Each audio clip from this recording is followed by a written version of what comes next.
చాలా తక్కువ ఉంది, మళ్ళీ వేరే మీటింగ్ కూడా ఇందులో ఉంది కాబట్టి దయచేసి సమస్య అనేది అందరికీ మనకు తెలిసిందే, పరిష్కార మార్గాల గురించి సూచించాలని కోరుకుంటూ ఇప్పుడు పూర్ణచంద్రరావు గారు ఐపీఎస్ రిటైర్డ్ గారిని వారి విలువైనటువంటి సలహాలు ఇవ్వాల్సిందిగా కోరుతా ఉంటాం. లేదు ఏదైనా ఒకటే కదా.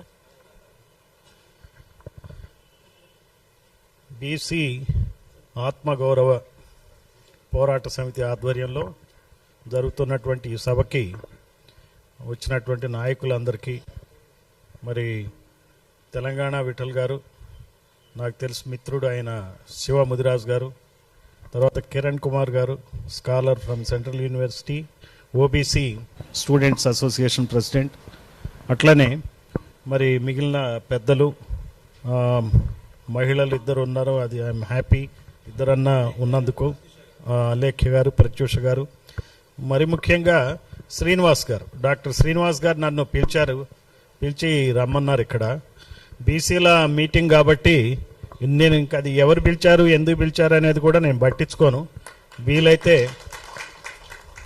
ఎంత వీలైతే అంత వస్తాను.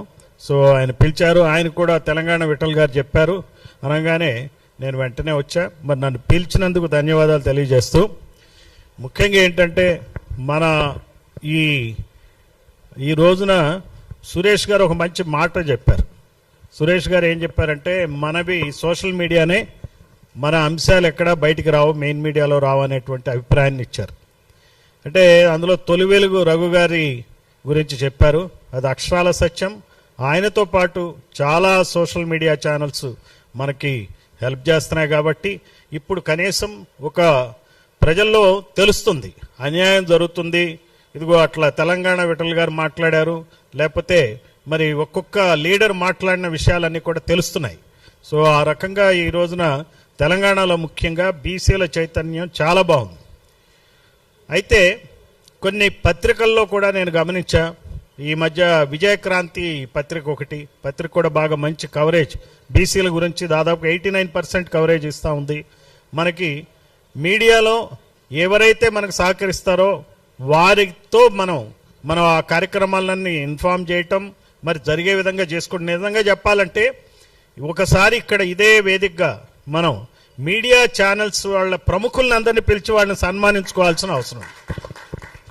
ఎవరెవరైతే ఈ కాజ్ కోసం పనిచేస్తున్నారో ఛానల్స్ అధినేతలు, యూట్యూబ్ ఛానల్ చిన్న ఛానల్ నుంచి పెద్ద టీవీ ఛానల్ వరకు, అలానే పత్రికలు చిన్న పత్రికల నుంచి పెద్ద పత్రికల వరకు పిలిచి ఒకరోజు మనం వాళ్ళతో ఐడెంటిఫై అవ్వాల్సిన అవసరం ఉంది. మన కోసం ఎవరు పనిచేస్తున్నారో తెలవాల్సిన అవసరం ఉంది. అందువల్ల సురేష్ గారు మాట్లాడినప్పుడు ఐ ఫెల్ట్ వెరీ హ్యాపీ. ఎందుకంటే వెలుగుబట్టులో జరిగిన చీకటి భాగోతాన్ని ఒక ఛానల్ బయటికి తీయటం ద్వారానే మనకు అది తెలిసింది. ఎందుకంటే ఎక్కడ జరుగుతుంది ఈ బుల్డోజర్ సంస్కృతి, ఎక్కడ జరుగుతుంది, ఎక్కడో ఉత్తరప్రదేశ్లో బీజేపీ ప్రభుత్వం చేసింది. అక్కడ బుల్డోజర్ సీఎం అంటారు యోగి ఆదిత్యనాథ్ని, అక్కడ బుల్డోజర్తోనే ఏదైనా పరిష్కరించాలని చూస్తారు. ఖమ్మంలో కాంగ్రెస్ హయాంలో అదే బుల్డోజర్ సంస్కృతి ఇక్కడికి వచ్చింది. అసలు ఎప్పుడు కూడా 500-600 ఇళ్లని అట్లా ధ్వంసం చేయటం అనేది నాకైతే తెలియదు. 750 ఇళ్ళు. సో నాకు తెలియదు అది. అవి కనుక మనం ఏరియల్ వ్యూ చూస్తుంటే చాలా బాధేస్తుంది. ఎక్కడన్నా ఇజ్రాయిల్ ఇరాక్ లేకపోతే ఇరాన్ వార్ మధ్య ఏమన్నా హమాస్ కానీ లేకపోతే పాలస్తీనాలో కానీ ఎక్కడైనా డ్యామేజ్ చేశారా లేకపోతే మందా కాదా అని అనుమానం వచ్చేంత దారుణమైన డ్యామేజెస్ జరుగుతూ ఉన్నాయి. ఇవన్నీ అర్థం కావాలంటే, ఇందాక మన మిత్రులు చెప్తా ఉన్నారు, యంగస్టర్ ఇప్పుడే మాట్లాడారు, ఆయన మనకి జ్ఞానం తెలియాలా, మనకి చదువుకోవాలా, ఎలా జరుగుతుందో తెలియాలన్నారు. మనకి తెలియాల్సిన జ్ఞానం ఏంటంటే కుల జ్ఞానం, కాలజ్ఞానం కాదు, కుల జ్ఞానం తెలియాలి. మనకి ఏ కులాలు మనకు అన్యాయం చేస్తున్నాయి అనేది తెలియాలి. మనకి నడిచేది మన దగ్గర రాజ్యాంగం నడుస్తుందా, కుల రాజ్యాంగం నడుస్తుందా అనేది తెలియాలి. కుల రాజ్యాంగం దాదాపుగా 100,000 సంవత్సరాల నుంచి ఈ దేశంలో ఈ రాష్ట్రాల్లో నడిచేది కుల రాజ్యాంగమే. ఈ కుల రాజ్యాంగంలో ఉన్నటువంటి పద్ధతుల వల్లనే ఈ రోజున 41 బీసీ ఆత్మగౌరవ భవనాలు ఆ దుస్థితిలో ఉన్నాయి. ఇదంతా మూల కారణం మనం చూడాలి. జ్ఞానం అంటే అదే కుల జ్ఞానం. కుల జ్ఞానం తెలిస్తేనే ఎందుకు మనకి అన్యాయం జరుగుతుంది, ఇక్కడ ఎందుకు కూర్చోవాలా.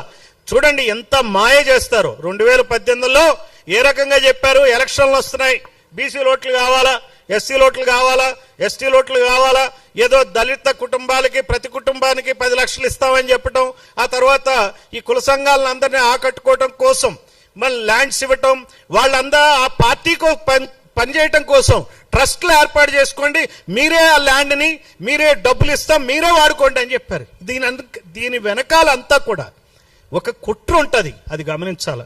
మనం బయట పైనుంచి చూస్తే కనుక ఈ 42 భవనాల దగ్గర ఉన్నటువంటి 42 కులాల వాళ్ళు, 41 కులాల వాళ్ళు ఎట్లా కొట్లాడుకుంటారో చూడాలా, ఆనందించాలనేది ఈ వర్గాల యొక్క ముఖ్యమైనటువంటి ఆలోచన. అందువల్ల మన శత్రువులు, మనం ఇందాక అనుకుంటాం మన చెంచాలు, మన గులాంలు, మన వాళ్ళు ఉన్నప్పటికీ కూడా వాళ్ళని మించిన వాళ్ళు ఎవరో, ఆ శత్రువు ఎవరో మనకు అర్థం కావాలి. ఈ రోజున రాష్ట్రంలో ఎందుకు అన్యాయం జరుగుతుంది, ఆంధ్రప్రదేశ్ కానీ తెలంగాణ కానీ ఏ ఏ కులాలు రాజ్యం వెళ్తున్నాయి అనేది మనం తెలుసుకోవాలి.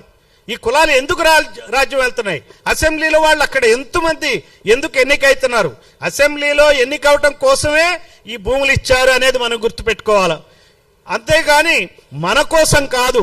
వాళ్ళు ఎలక్షన్లో మరి గెలవటం కోసం కార్పొరేట్ శక్తులకి 100,000 ఎకరాలు ఇస్తారు, మనకి ఇచ్చింది గొప్ప కాదు. ఆ రోజున జీవోలో నేను చూసా, ఈ ల్యాండ్ అలాట్మెంట్ జీవో చూశాను. ఆయన వెంకటేశం గారు ఐఏఎస్ ఆఫీసర్, ఆయన సెక్రటరీ. బహుశా ఆయన బుర్రా వెంకటేశం గారు బీసీ వ్యక్తి కాబట్టి ఉండబట్టి కనీసం ఆ ల్యాండ్ వచ్చింది మనకి, లేకపోతే అవి కూడా వచ్చాయి కాదు. సో ల్యాండ్లు ఇస్తారు, రకరకాల కిరికిరి పెడతారు, కిరికిరి పెట్టి మీరు కొట్లాడుకోండి, మీకు మీరుగా కొట్లాడుకోండి, కొట్లాడుకుంటే ఆనందం. మళ్ళీ ఎప్పుడు దీని మీద దృష్టి కేంద్రీకరిస్తారు, మనం వెళ్ళి అడగంగానే ఏం చేయరు. మీరు చూసుకోండి, వెళ్ళండి, ఫోటోలు దిగుతాం, పేపర్లో వస్తుంది, టీవీల్లో వస్తుంది, స్పందిస్తాం, చేస్తాం అంటారు. మళ్ళీ ఎలక్షన్ ముందే దానికి సరైనటువంటి పరిష్కారాన్ని సూచిస్తారు. ఎలక్షన్ అయ్యేటప్పటికి ఆ పరిష్కారం కూడా కాదు, మళ్ళీ కొట్లాడుకోవాలా. సో మన పని ఏంటంటే, మనలో మనం బీసీలో వివిధ రకాల కులాలు కాబట్టి కొట్లాడుకోవడం అనేది కావాలా. బీసీలు ఐక్యం కావద్దు, ఎస్సీలు ఐక్యం కావద్దు. ఎస్సీల మధ్య మరి చూడండి మాలామాదిగా తేడాలు పెట్టి 30 సంవత్సరాలు నడిపాడు ఆ పోరాటాన్ని. ఇప్పుడు క్రిస్టియన్లు అని చెప్పి వాళ్ళకి మాలామాదిగలు, క్రిస్టియన్లు అయితే ఎస్సీ హోదా లేదని చెప్పి అదొక కిరికిరి నడుపుతున్నారు. ఆదివాసులు పోలవరం ప్రాజెక్టు కింద 1,50,000 కుటుంబాలు, వాళ్ళ భూములు, ఇళ్ళు, ఊళ్ళు అన్ని మునిగిపోతున్నాయి. 7 మండలాలని తెలంగాణ నుంచి ఆంధ్రప్రదేశ్కి ఇచ్చినట్టు జరిగింది. ఏంటంటే ఆ పోలవరం ప్రాజెక్టు కింద ఆ 1,50,000 కుటుంబాల భూముల్ని మరి పోలవరం ప్రాజెక్టు కింద మునిగిపోతుంటే మరి వాళ్ళకి ఎవరికి ఎక్కడ ఇవ్వాలండి బెనిఫిట్? పోలవరం ప్రాజెక్టు కింద 10 లక్షల ఎకరాలు సాగులోకి వస్తున్నాయి, వాళ్ళకి బెనిఫిట్ అవ్వాలి కదా. ఈ ఎవరి భూములు అయితే పోతున్నాయి వాళ్ళకి ఇవ్వాలి కదా, ఇవ్వకుండా ఎక్కడెక్కడో భూములు ఇస్తున్నారు, ఎంతో కొంత ఇస్తున్నారు, ఇవ్వాల్సినంత ఇవ్వట్లా. అంటే ప్రతి ప్రాజెక్ట్ కింద బెనిఫిషరీ ఎవరు ఉండాలి? నష్టపోయిన వాళ్ళు బెనిఫిషరీ ఉండాలి. ఇది అంతే. ఇక్కడ 41 భవనాలకి భూములు కూడా అలాట్ చేస్తారు, సరిగ్గా హద్దులు చూపించరు. చాలా వివాదాలు ఉంటాయి. మనం వెళ్తే ఇక్కడ కొన్ని చిన్న వివాదాలే మనం మాట్లాడుతున్నాం. తర్వాత ట్రస్ట్ పెట్టడం ఏంటి, మిమ్మల్ని కట్టుకోవడం అంటే ఏంటి, డబ్బులు రిలీజ్ చేయటం అంటే ఏంటి, ఈ ట్రస్ట్ చైర్మన్లు మరి టెండరు ఒక ప్రొసీజర్ ఫాలో కాకుండా నామినేషన్ పద్ధతులు ఇవ్వటం ఏంటి, తర్వాత వాటిని అద్దెలకు ఇవ్వటం ఏంటి, ఏంటిది జరిగేది?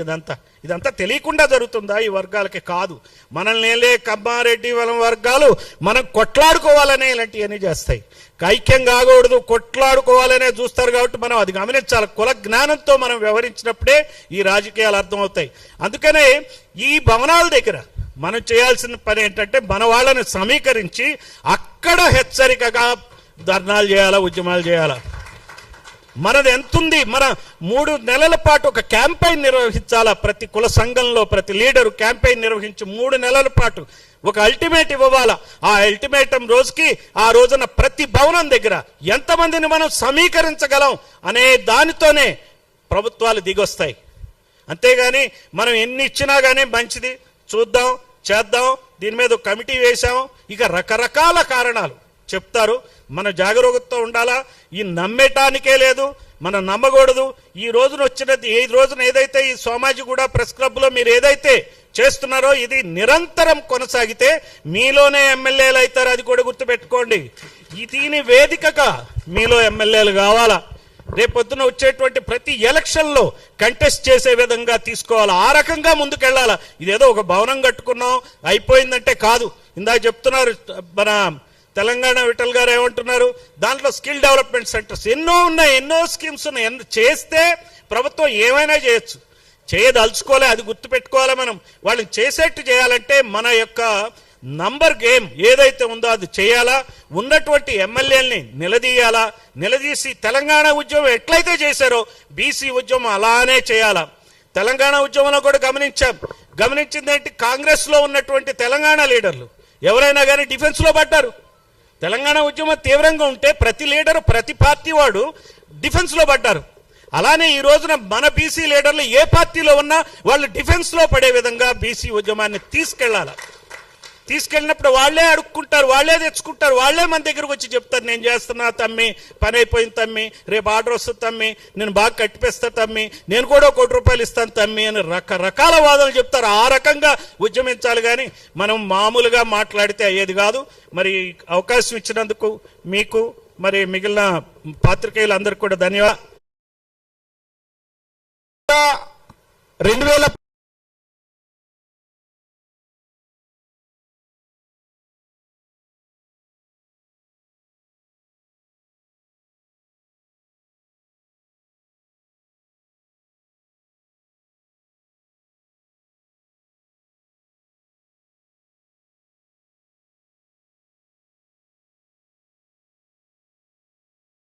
2000చర్యలు జరుగుతాయి.